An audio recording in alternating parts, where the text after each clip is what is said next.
kaliwat kanan. O, mag-ano tayo dito? Campaign rally tayo dito. Isama si dating Pangulong Duterte. Bakit hindi nila isasama?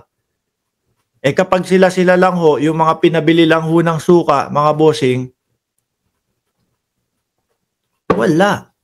Walang pumupunta. Di ba? Walang pumupunta. Yung tao 80, yung 80 na edad o gulang ng dating Pangulong Duterte, mga kababayan, dapat ho yan nagpapahinga na. Dapat ho yan nasa bahay na lang. Wala nang ibang iniisip yan. Sa kanila, kailangan sumama ang dating Pangulong Duterte kasi ipapangampanya tayo. Pag hindi sumama yan, walang pupunta sa amin. Walang manonood sa amin. Walang makikinig sa amin. Kailangan yung pagmumura niya, PI ka, ganito, ganyan. Pag PI niyan, mga kababayan, sigawan na po yung mga DDS. So, Duterte! Duterte! Ganun lang yun. Kaya kayo, yung mga PDP, gusto nyong makuha ang boto ng mga DDS, pag-aralan yung magmura. Dahil dyan napapabilib yung mga yan. Yung mga DDS, makarinig ng mura, PI ka, iboboto agad kayo niyan. Uy, ito nagmumura. Parang si dating Pangulong Duterte to. Di ba? Pero mga DDS, kung mahal nyo talaga si dating Pangulong Duterte, masaya kayo sa kanyang kinalalagyan ngayon dapat. Unang-una, kung talagang nagawa niya yon, bago man siya mamayapa, malilinis ang kanyang konsensya. No? Dahil pinagdusahan niya, may paniwala tayong ganun. Pinagdusahan ng dating Pangulong Duterte yung kanyang mga kasalanan nung siya ay nasa mundong ibabaw pa. Di ba? Pangalawa, napapahinga na. Hindi kagaya nung laging isinasama ng mga senador ninyo. Sabi ni Paulo Saison, utak militar yan. Magpapakanlong yan, malamang sa mga armado, malamang sa mga MILF, gagayahin. Yan, si Father Balweg. Tingnan natin, kasi mukhang ang sabi ni Bato de la Rosa, yung mga yung mga retired general daw po yung mga retired na kapulisan, ang kakanlong sa kanya. May dalang manok, saging, mangga, biko. Dito. Ito, 100% mga kababayan, itatanong ko sa inyo, no? Hindi ko alam talaga kung paano yung kanyang kandidatura, mga bossing. Kung paano yung kanyang kandidatura sa pagka-mayor sa Davao. Madami ang nagsasabi, matik na daw na panalo si Carlo Nograles, mga bossing. Madami ang nagsasabi na hindi, tuloy pa din yun. At eto nga, sabi ni Inday Sara Duterte, digong di aatras sa pagtakbong mayor ng Davao. Paano pagsisilbihan yung mga taga Davao? Ang nakikita ko dito, mga bossing, is, kumbaga, na lang to Sige, kung pwede pa ding tumakbo kahit nakapiit doon sa ICC,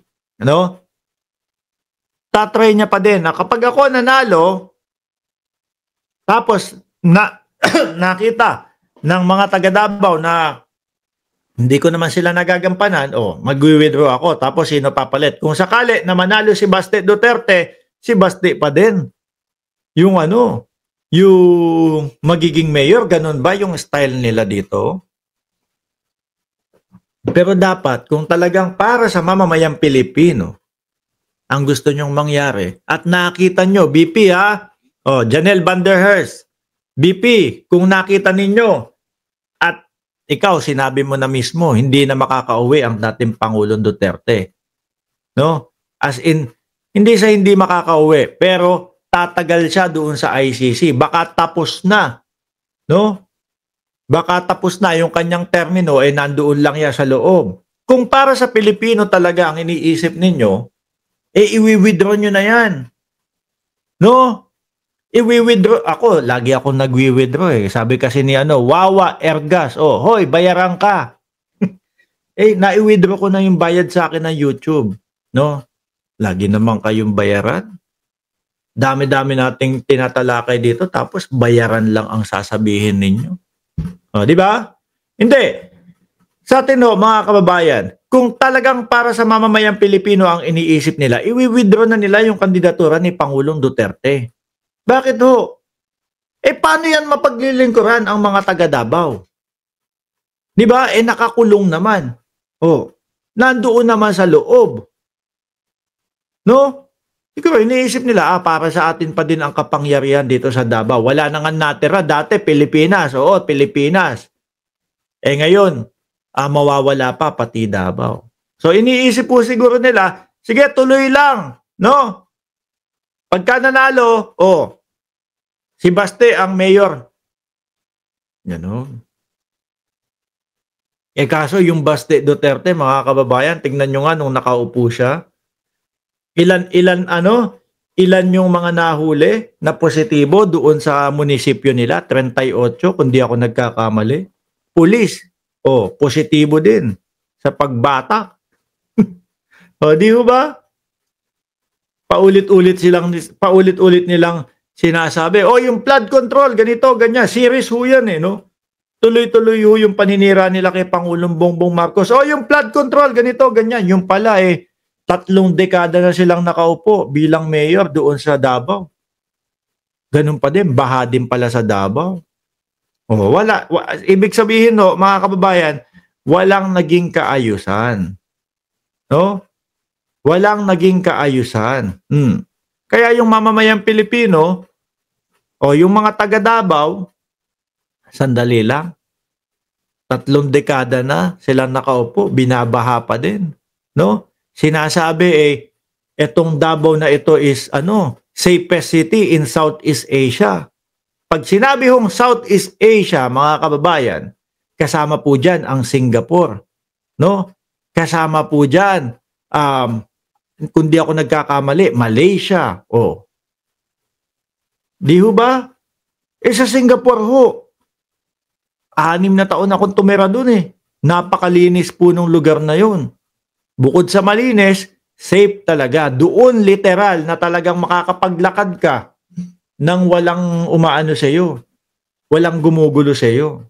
Doon sa Singapore. No? Siguro iniisip ng mga taga Davao, sinasabi nila safest city in Asia. Pero ang daming droga naman. Ang daming naaarestong nagdudurog. Di ba? Maisip nila, nako, subukan na nga natin yung Nograles.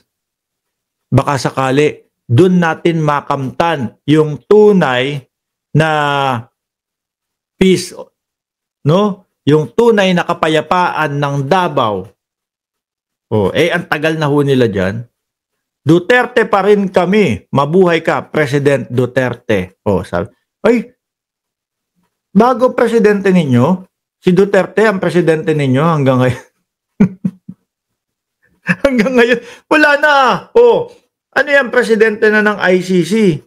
Nandun na Kasi ang alam ko, presidente ng Pilipinas ngayon si Pangulong Bongbong Marcos. No? Yung sinasabi nyo Duterte, ayun, nandun na sa loob ng ICC. Baka presidente ng ICC. Pero mayor daw ang tatakbuhin, hindi daw aatras. Mga taga Davao na bahala dyan.